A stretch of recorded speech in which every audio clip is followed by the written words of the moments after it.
সাধারণ রান্নাটাকেও অসাধারণ করে রান্না করা যায়, সেটাই আজকে দেখাবো। এটা আমি শাপলা নিয়ে নিয়েছি। তো দেখেন আজকে আমি শাপলা দিয়ে কীভাবে রান্না করব, সমস্ত ভিডিওটা দেখতে থাকেন, তাহলে সমস্ত টিপস অ্যান্ড ট্রিক্স পেয়ে যাবেন। আসসালামু আলাইকুম বন্ধুরা, কেমন আছেন আপনারা? আলহামদুলিল্লাহ আমি ভালো আছি, আশা করবো আপনারাও ভালো আছেন।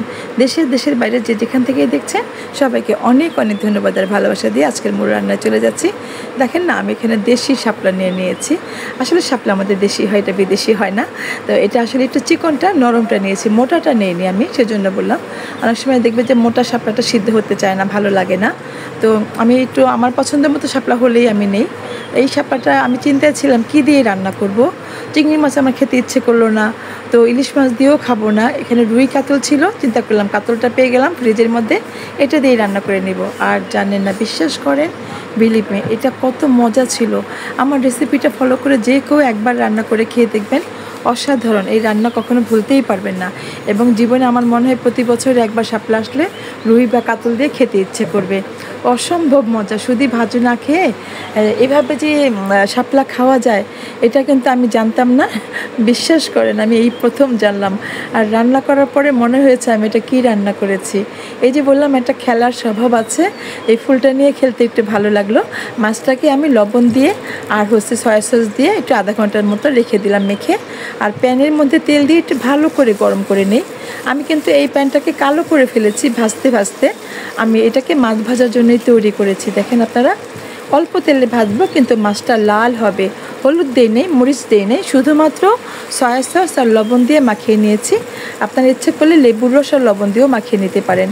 আর এই সাদা কালারের মাছটাকে ভাজবো।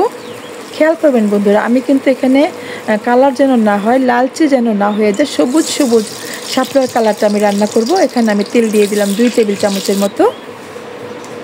এই রান্নাটা বেশি একটা তেল লাগে না। আমি পেঁয়াজ দিয়ে দিয়েছি প্রায় 6 থেকে 7টার মতো, মরিচও 7টার মতো দিয়েছি, মাঝখান থেকে চিড়ে দিয়েছি।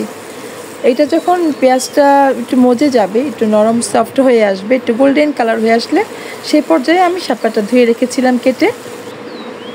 দেখেন একটু আড়াআড়ি করে বাঁকা বাঁকা করে সুন্দর করে কেটেছি, যাতে দেখতে ভালো লাগে। আসলে নরম হয়ে গেলে সব কিছুই সুন্দর, মানে খাওয়ার মতো হয়ে যায়, আর দেখা যায় না কাটার সিস্টেমটা। তারপর একটু বড় বড় করে কেটে নিয়েছি, দেখতে ভালো লাগবে। একদম ছোটো করলে আমার ভালো লাগে না। আমি আমার মতো করে কেটেছি, আপনারা আপনাদের মতো করে কাটবেন। একটু মজে যাওয়ার পর, জাস্ট একটু সফট হয়ে যাওয়ার পরে আমি এখানে অল্প করে মশলা দেবো। দেখেন সফট হয়ে গেছে। শাপলা তো একটু ঢেকে দিলেই সফট হয়ে যায়, আপনারা জানেন। এই পর্যায়ে আমি একটু লবণ দিলাম। লবণ কমিয়ে দিবেন, চেষ্টা করবেন কমিয়ে দেওয়ার জন্য। লবণ কিন্তু পরে বেশি হয়ে যাবে। আর শাপলা যখন এটা নরম হয়ে যাবে, তখন দেখবেন একটুখানি হয়ে যাবে। আমি একটু কোয়ার্টার চামচের মতো মরিচ, কোয়ার্টার চামচের মতো হলুদ, আর হাফ চামচের মতো রসুন বাটা দিয়েছি। জংলি টাইপের খাবারগুলো, যেমন ডাঁটা জাতীয় খাবার, শাক জাতীয় খাবার, লতি বা শাক যাই খান, এগুলোর মধ্যে আসলে একটু রসুন লাগে। আমি 1 চামচের মতো রসুন দিয়েছি। আর দেখেন, মাছটা কিন্তু আমি হলুদ মরিচ দিয়ে ভাজিনি, শুধু সয়া সস আর লবণ দিয়ে আমি ভেজে নিয়েছি। আর মাছের মধ্যে যেমন মশলা দিইনি, আমি সবজিটার মধ্যেও মশলা দিব না। অল্প করে হালকা একটু কালার আসার জন্য আমি একটু হলুদ গুঁড়ো, একটু মরিচ গুঁড়ো, একটু ধনে গুঁড়ো দিয়েছি। আর 1 চামচের মতো রসুন বাটা দিয়েছি। দেখেন, এটাকে আমি ঢেকে ঢেকে দিব। আর যে কড়াইয়ের যে মাছ ভাজাটা দিয়েছি, কড়াইটা ধুয়ে একটু পানি দিয়ে দিব, হাফ কাপের মতো। খেয়াল করে দেখেন আপনারা, এতেই কিন্তু হয়ে যাবে। ঢেকে ঢেকে দেবো, হয়ে যাবে। আর এটা যে কত মজা ছিল, আমি কিভাবে বলবো, এটা কত টেস্টি ছিল। গরুর মাংস, মুরগির মাংস ফেল, এটা এতটাই মজা ছিল। আপনারা যখন করে খাবেন তখন আমার কথাটা বিশ্বাস হবে, আমি কতটা সত্যিটা বলেছি, কতটা মজা হয়েছে। এটা দেখেন, অনেক ভালো হয়েছে। আমি মাত্র কড়াইটা ধুয়ে হাফ কাপের মতো পানি দিয়ে ঢেকে দিয়েছিলাম। আর এই টাইপের বর্ষাকালের এই খাবারগুলোর মধ্যে কিন্তু অনেক পানি ওঠে, আপনারা এটা সবাই জানেন। ঢেকে ঢেকে কিন্তু রান্না করে নিলাম। একটু স্প্যাচুলা দিয়ে দেখে নেব ভিতর থেকে এটা কতটুকু লেগে যাচ্ছে, শুধু এটুকু দেখে দিব, আর কিছু না। আমি কোনো নাড়াচাড়া করবো না, এভাবেই মাছটা হয়ে যাবে। বন্ধুরা, যারা আমার ভিডিওটি দেখলেন, এতক্ষণ যাদের ভালো লাগলো, প্লিজ একটু সাবস্ক্রাইব করে দিয়ে পাশে থাকবেন। পাশে থাকা বেল বাটনটি একটু প্রেস করে দিবেন, যাতে যখনই আমি নতুন নতুন ভিডিওগুলো আপলোড করব, সবার আগে সেটার নোটিফিকেশন আপনার কাছে পৌঁছে যায়। আমি সবসময় চেষ্টা করি রান্নাটাকে সহজ করে দেখানোর জন্য, সহজভাবে যেন আপনারা করে নিতে পারেন।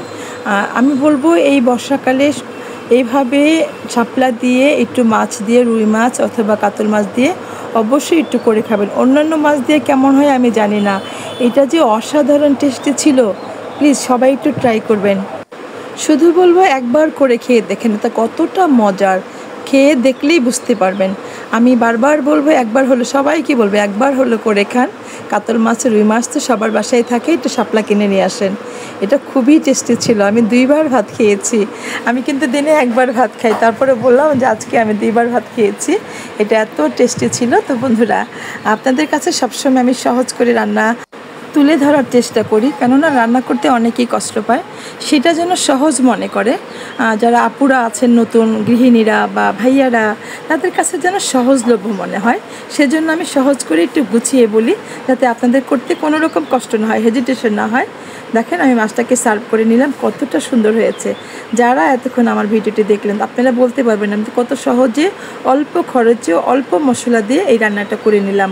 আপনি ভাববেন যে মশলা কম, কেমন হয়েছে? অসম্ভব মজার হয়েছে এটা। তো যাই হোক, আমার খুব ভালো লেগেছে, আমি তৃপ্তি ভরে খেয়েছি। কি রান্না করেছি নিজেও বুঝি না যে এত টেস্ট কী করে হলো।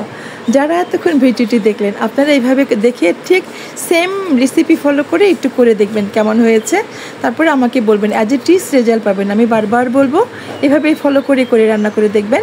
সবাইকে অনেক অনেক ধন্যবাদ জানাচ্ছি আমার পাশে থাকার জন্য, আমাকে সময় দেওয়ার জন্য। ভালো লাগলে ভিডিওটি অবশ্যই ফ্রেন্ডস অ্যান্ড ফ্যামিলির সাথে শেয়ার করে দিবেন, যাতে সবাই এইভাবে করে খেতে পারে। আর আপনারাও পাশে থাকবেন, লাইক কমেন্ট করে চ্যানেলের সাথেই থাকবেন। দেখা হবে বন্ধুরা আবার নতুন কোনো ভিডিও, নতুন কোনো রেসিপি নিয়ে। সেই পর্যন্ত সবাই ভালো থাকেন। সবার অনেক অনেক দোয়া ভালোবাসা নিয়ে বিদায় নিচ্ছি আমি মিনা। আল্লাহ হাফিজ।